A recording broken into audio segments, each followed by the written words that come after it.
Firman Tuhan Harian. Ayub sekali lagi diberkati oleh Tuhan dan tidak pernah lagi dituduh oleh iblis. Di antara perkataan-perkataan Tuhan Yahweh terhadap firman yang mengatakan, "Engkau tidak mengatakan yang benar tentang aku seperti hambaku Ayub." Apakah yang dikatakan Ayub?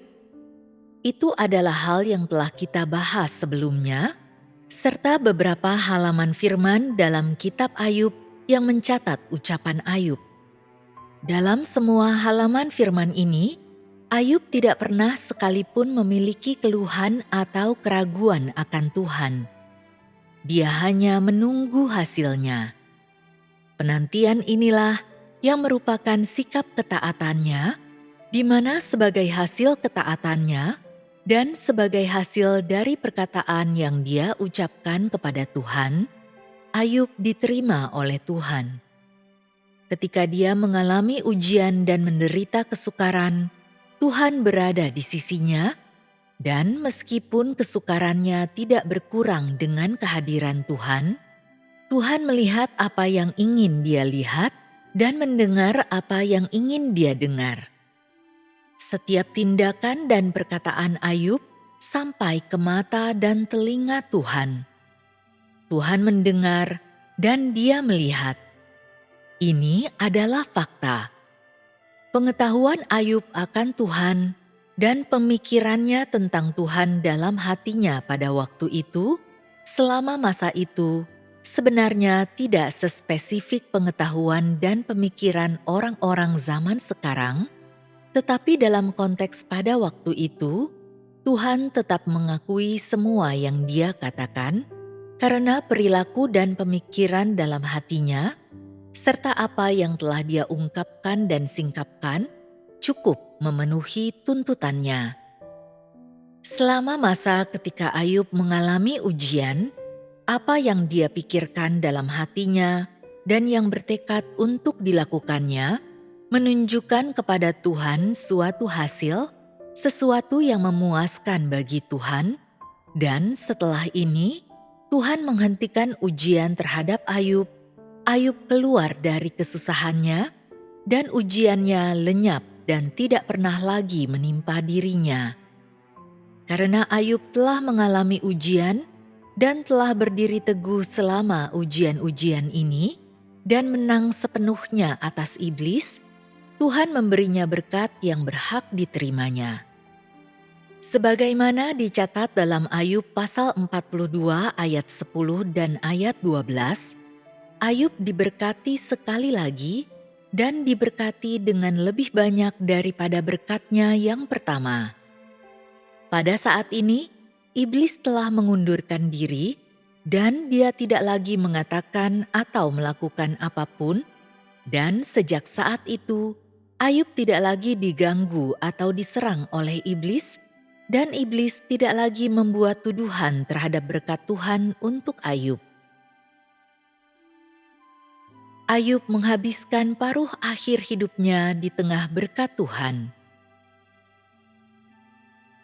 Meskipun berkatnya pada waktu itu hanya terbatas pada domba, sapi, unta, harta benda, dan sebagainya, berkat-berkat yang ingin Tuhan berikan kepada Ayub dalam hatinya jauh lebih dari ini.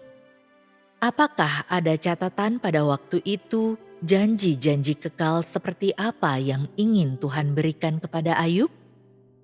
Dalam berkatnya untuk Ayub, Tuhan tidak menyebutkan atau menyinggung tentang akhir hidupnya, dan terlepas dari kepentingan atau posisi apa yang Ayub miliki dalam hati Tuhan, secara umum berkat Tuhan sangat terukur.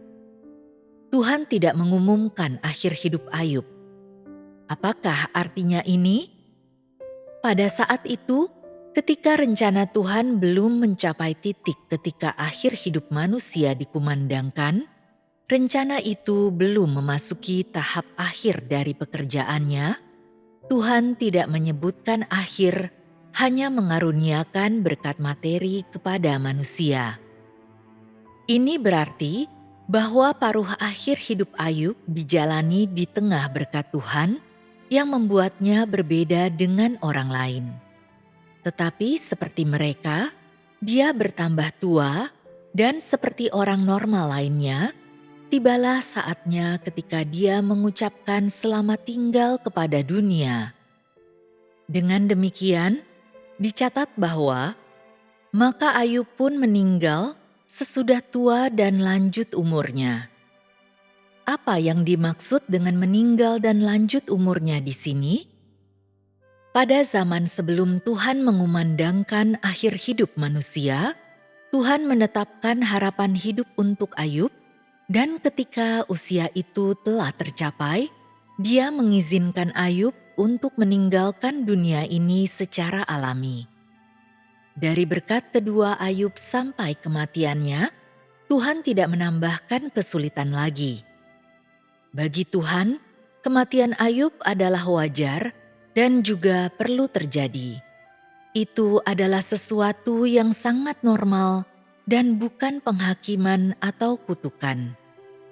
Ketika dia masih hidup, Ayub menyembah dan takut akan Tuhan, sehubungan dengan seperti apa akhir yang dia miliki setelah kematiannya. Tuhan sama sekali tidak berfirman atau membuat komentar tentang hal itu. Tuhan itu memiliki rasa kesopanan yang tinggi dalam apa yang Dia katakan dan lakukan, dan isi serta prinsip dari firman dan tindakannya sesuai dengan tahap pekerjaannya dan masa ketika Dia bekerja. Akhir seperti apa yang dimiliki oleh seseorang seperti Ayub dalam hati Tuhan? Apakah Tuhan sudah membuat keputusan dalam hatinya? Tentu saja Dia sudah memutuskan. Hanya saja ini tidak diketahui oleh manusia. Tuhan tidak ingin memberitahu manusia, juga tidak bermaksud untuk memberitahu manusia. Dengan demikian, secara lahiriah, Ayub meninggal dalam usia lanjut, dan seperti itulah kehidupan Ayub. Harga yang dibayar oleh Ayub selama masa hidupnya. Apakah Ayub menjalani kehidupan yang bernilai? Di manakah nilainya? Mengapa dikatakan dia menjalani kehidupan yang bernilai? Bagi manusia, apakah nilai dirinya? Dari sudut pandang manusia, Ayub merepresentasikan umat manusia yang ingin Tuhan selamatkan dalam menjadi kesaksian yang berkumandang bagi Tuhan di hadapan iblis dan orang-orang di dunia. Ayub memenuhi kewajiban yang harus dipenuhi oleh makhluk ciptaan Tuhan dan menjadikan dirinya teladan dan bertindak sebagai model bagi semua orang yang ingin Tuhan selamatkan, memungkinkan orang untuk melihat bahwa sangatlah mungkin untuk menang atas iblis dengan mengandalkan Tuhan. Apa nilai Ayub bagi Tuhan? Bagi Tuhan, nilai kehidupan Ayub terletak pada kemampuannya untuk takut akan Tuhan, menyembah Tuhan, bersaksi tentang perbuatan Tuhan, dan memuji perbuatan Tuhan, memberi penghiburan kepada Tuhan, dan sesuatu untuk dinikmati.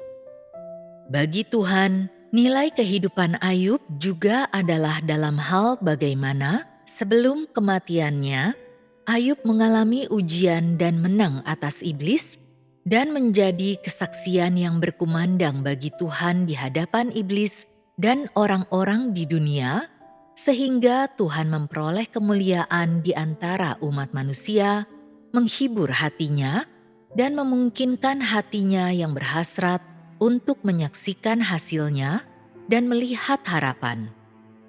Kesaksiannya itu menjadi teladan tentang adanya kemampuan untuk berdiri teguh dalam kesaksian orang bagi Tuhan dan kemampuan mempermalukan iblis atas nama Tuhan di dalam pekerjaan Tuhan mengelola umat manusia.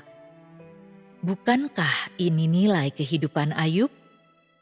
Ayub membawa penghiburan bagi hati Tuhan Dia memberi Tuhan pendahuluan akan kenikmatan memperoleh kemuliaan dan memberikan awal yang indah bagi rencana pengelolaan Tuhan.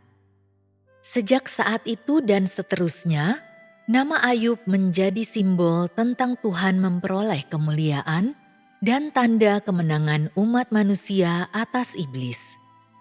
Apa yang dihidupi Ayub selama masa hidupnya, serta kemenangannya yang luar biasa atas iblis, akan selamanya dihargai oleh Tuhan, dan hidupnya yang tak bercela, kejujuran, dan sikapnya yang takut akan Tuhan akan dihormati dan ditiru oleh generasi yang akan datang. Dia akan selamanya dihargai oleh Tuhan seperti mutiara yang sempurna dan berkilau, dan demikian pula dia layak dihargai oleh manusia.